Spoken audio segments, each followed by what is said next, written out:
Good evening, it's Brian at Fitzpatrick's Garage, Dublin Road, Kildare. I want to show you this really cool brand new Hyundai Ioniq. Brian is my name. If there's any information you want on the car, please give us a call, 045 531 000, mobile 086 843 1945. If you have any questions, do not hesitate to contact me. If you come to the garage, just ask for Brian. Or if you want to see pictures on the car, just go to www.fitzpatricksgarages.ie. So as we were saying, this is a brand new Hyundai Ioniq. It is the hybrid, so there's a number of variants in the car. The first one is going to be a hybrid, which is this one here, which is a combination of a petrol engine and a battery.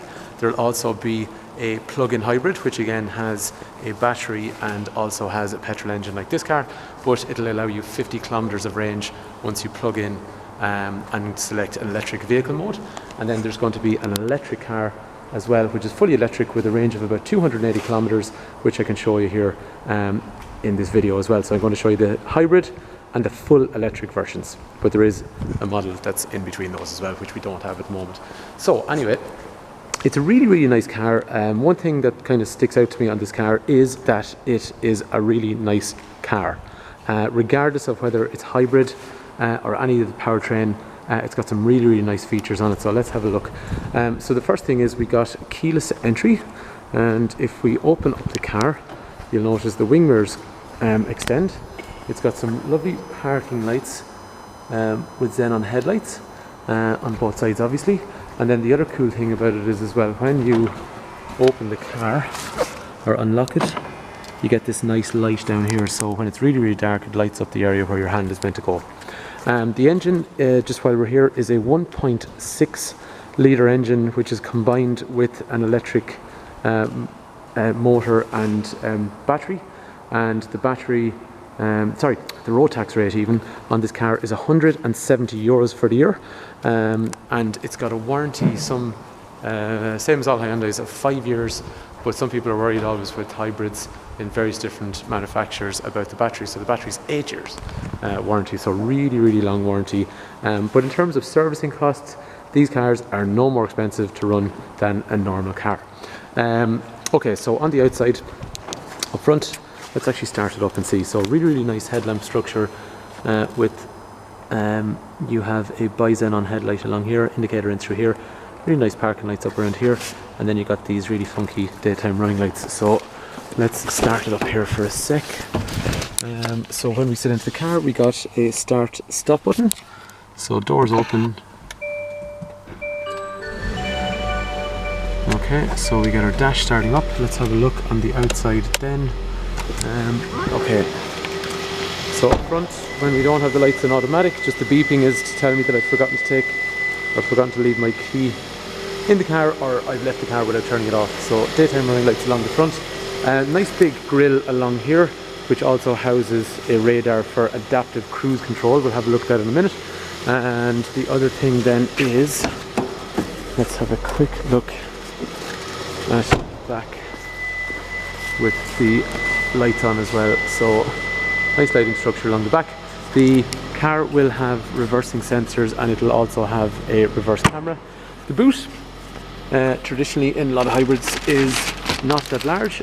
Ioniq, I think, is quite big for this segment of car. It's got a light up here just to light up the boot area, and then down underneath we got a spare wheel as well, which is becoming rare in a lot of cars. And this cover then, quite easy, just if you want to cover stuff up or let it back depending on what's suitable. Handle up here just to close down the boot. The boot's quite light and easy to close. Again, the beeping's just telling me that I've forgotten to turn the car off. In terms of the back, so that's how I sit in the front of the car. I'm 6 foot and I got a ton of space, and over my head I still have a reasonable amount of space as well. A lot of hybrid cars, they do adopt a very aerodynamic shape to reduce the drag coefficient to increase fuel efficiency. So on this car, the headroom is not compromised.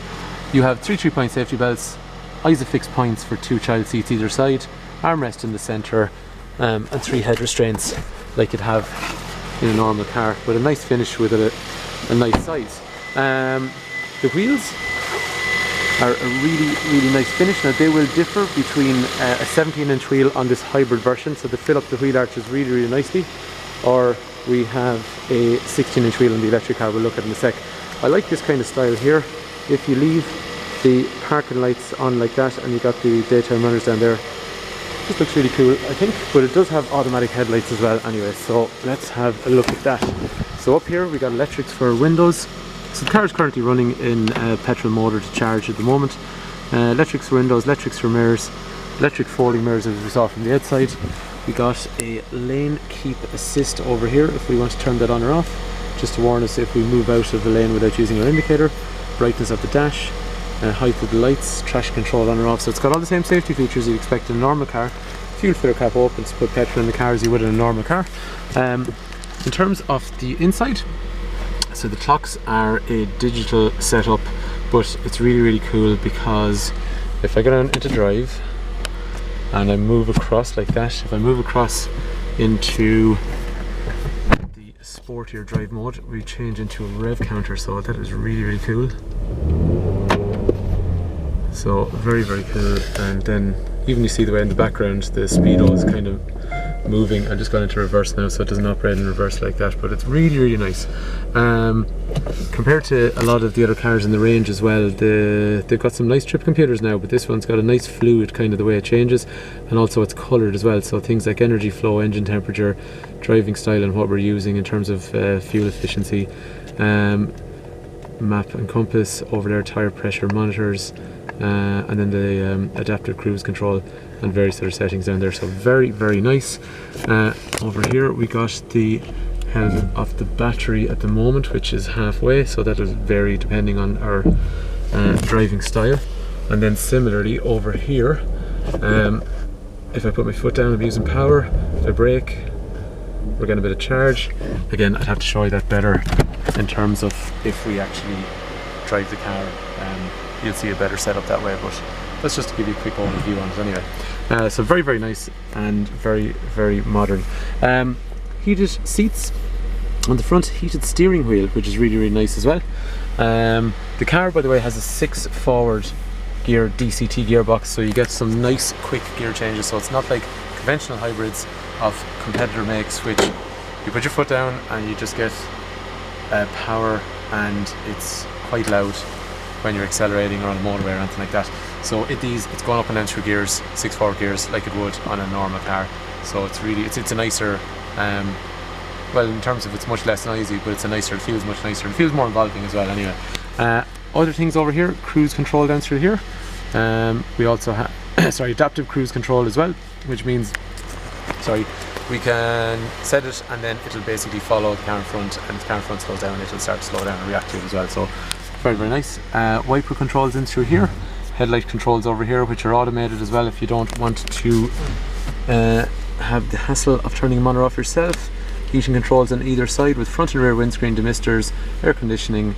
But the other cool thing as well is you can have driver only, which makes total sense. Why would you heat the rest of the car when you're in the car by yourself?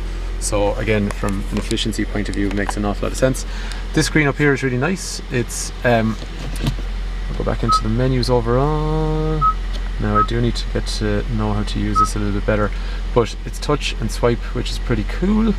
Tons and tons of settings, navigation, mobile phone, all that kind of information that you'd expect. It's also a reverse camera, which is pretty cool, and we get a little beeper when the car is creeping backwards, so people can hear the car creeping along. After that then we have, back into settings, we've also got things like Google Play, and the cool thing about it is it'll read out things like text messages and stuff like that, so it's just Google Play, Apple Play, it's just got a really nice amount of features on it, and then things like display for how the hybrid system is generating power, so very cool overall, but tons and tons of stuff. Again, I'll probably have to do a separate video on that because we'll be here all night otherwise, and I just don't want to lose you. Okay, USB and auxiliary connectors in through there. So after that then, Bluetooth up through here, and voice activation for Bluetooth and phone in through there as well. Electrochromatic rear mirror, which darkens itself at night if someone comes up behind you, and back into our start stop over here as well. So Anyway, that is a quick overview on the Hyundai Ioniq in the hybrid version. While we're there is some stuff I've probably missed out on, but it just gives you a quick overview in the car. If you do want to come see the car, please give us a call. I just want to show you the electric version. So apologies, I do know this is not the nicest, cleanest looking video, but unfortunately we're not professionals. This is a garage that we sell these vehicles, and we can go through all this kind of information with you, but some of the videos aren't as professional as you'd probably like. Okay, wrong key. So let's grab the other key. Okay, so what we have here then is the electric version. So the first thing is the taillights. If you compare to the other ones, they're a little bit different, so they're very distinctive on the electric model.